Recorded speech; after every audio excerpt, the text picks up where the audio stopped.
Hello, come in. I see George is welcoming you too. Come in and have a seat. I'm just, I've got a really nice pint of cloudy cider. Cider seems a particularly good drink to drink in September, and it's been a truly golden September actually. It's just been lovely. A warm, hazy, golden September. Misty, mellow, fruitful, just as it was in 1819. Indeed, this very day, the 19th of September, a beautiful, beautiful autumn day was the day, one Sunday afternoon, that John Keats wrote the Ode to Autumn, and I thought this would be a lovely autumn evening to indulge ourselves in another ode of Keats. I think I've only read you one, but there are a number of these great odes. So it might be fun also just to have a little look. It's fascinating. When Keats's poems were eventually put together immediately after his death by his friends, they included letters of Keats, and people discovered that Keats was a great letter writer as well. So we might hear a bit of a letter of Keats written more or less around the same time he wrote the poem, and you can almost see the transition from the prose to the poetry. And of course cider is celebrated in that celebrated poem. So let's assemble some things. Let's go and get that nice barbarian press Keats with the etchings that I showed you. Here we are, last time. And I'll also get, well, let's just, you remember this is a beautiful hand letter press, and it's got all the great odes plus, oh no, wait a minute, this is the Eve of St. Agnes. I picked up the wrong one. Let's get this. I've got more than one of them. Here we are. Here's the odes.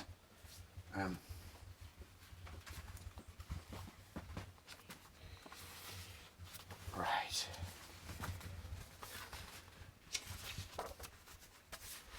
We did Ode on Melancholy last time. Here's the Ode to Autumn. Isn't this beautiful? The plump fruits and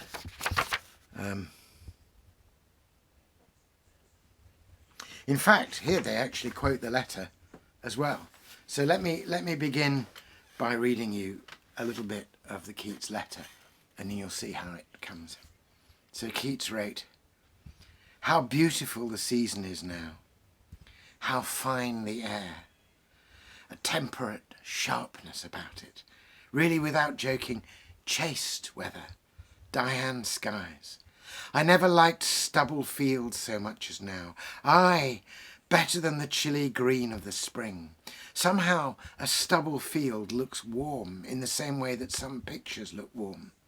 This struck me so much in my Sunday's walk that I composed a poem upon it." So that's Keats writing to his friend John Reynolds. He wrote the letter on the 22nd of September, but he composed the poem on the Sunday, the 19th. And again, you can see them talk about warm colours and goldenness and stubble fields. They do the first line in this season of mists and mellow fruitfulness, one of the most famous opening lines. So let's just enjoy this, and you can see, when we get to it, the beautiful cider press.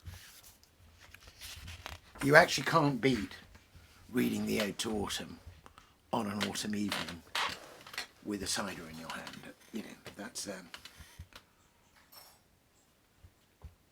a pleasure open to anyone. Season of mists and mellow fruitfulness, close bosom-friend of the maturing sun, conspiring with him how to load and bless with fruit the vines that round the thatch-eves run, to bend with apples the mossed cottage-trees, and fill all fruit with ripeness to the core, to swell the gourd and plump the hazel shells with a sweet kernel, to set budding more and still more later flowers for the bees, until they think warm days will never cease, for summer has o'erbrimmed their clammy cells. Who hath not seen thee oft amid thy store? Sometimes whoever seeks abroad may find thee sitting careless on a granary floor, thy hair soft lifted by the winnowing wind, or on a half-reaped furrow sound asleep, drowsed with the fume of poppies, while thy hook spares the next swath and all its twined flowers. And sometimes, like a gleaner, thou dost keep steady thy laden head across a brook, or by a cider press, with patient look, thou watchest the last oozings hour by hour. Where are the songs of spring? Aye, where are they? Think not of them. Thou hast thy music too, while barred clouds bloom the soft dying day, and touch the stubble plains with rosy hue. Then in a wailful choir the small gnats mourn among the river sallows, borne aloft or sinking as the light wind lives or dies, and full-grown lambs loud bleat from hilly bourne. Hedge crickets sing, and now, with treble soft, the red breast whistles from a garden croft, and gathering swallows twitter in the skies. Oh, that's so rich. It's such a full, mellow, sensual poem.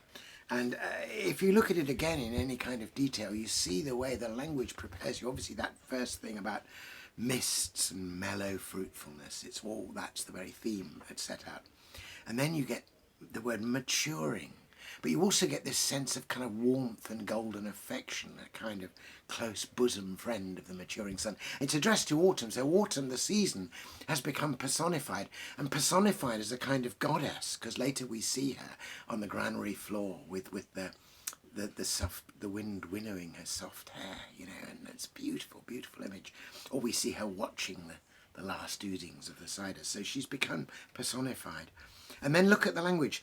So the bosom friend of the sun is conspiring with the sun, but not conspiring against anybody, conspiring to bring this sheer fruitfulness, how to load and bless with fruit the vines that round the thatch-eves run.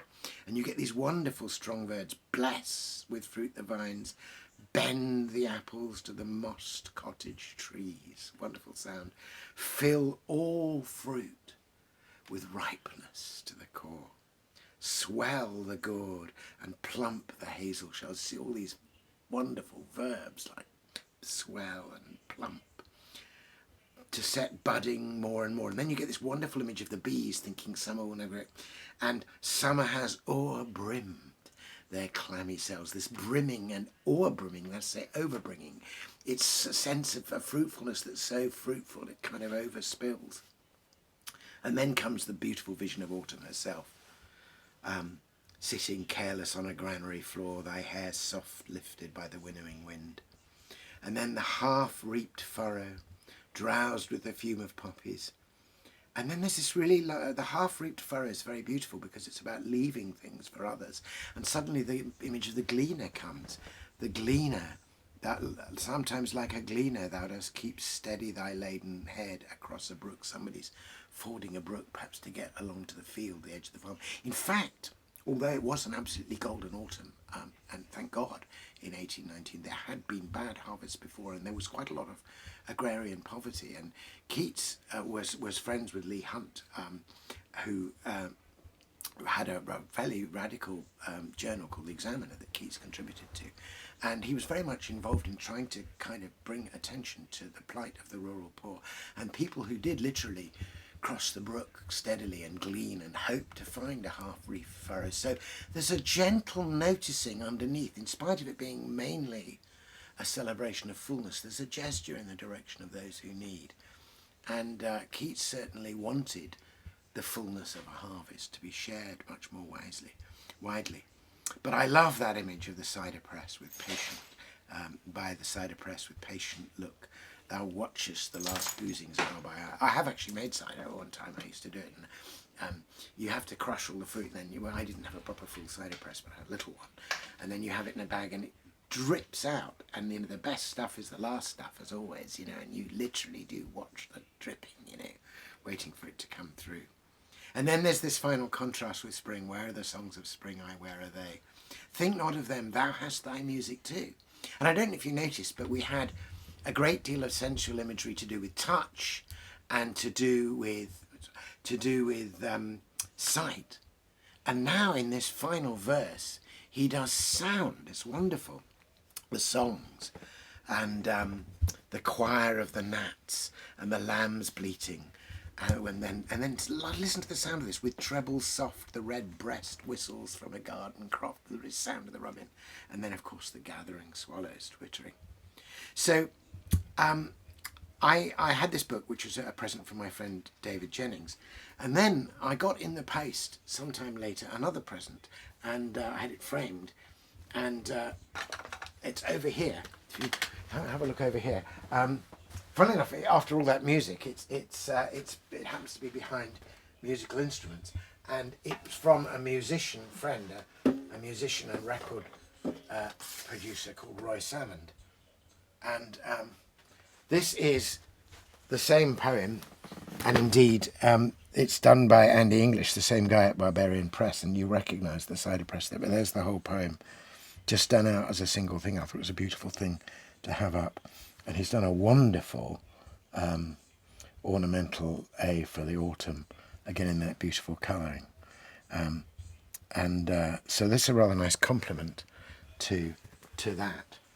And I keep it, as it's from a musician, with my mandolin and my strumstick. See if I can get this back. I never get this back again the right way. So I must take the mandolin out. I'm still really learning how to play it. So that's a bit of an autumn ritual for me, to take that poem out, and it's more or less around the anniversary, which it is. And of course last year was the 200th anniversary of the composition of that poem, and I think wherever English is spoken and the sound of English in musical poetry is valued, that poem is going to be read. Anyway, cheers. The last oozings hour by hour have found their way into this glass and now into me. Thanks for dropping round.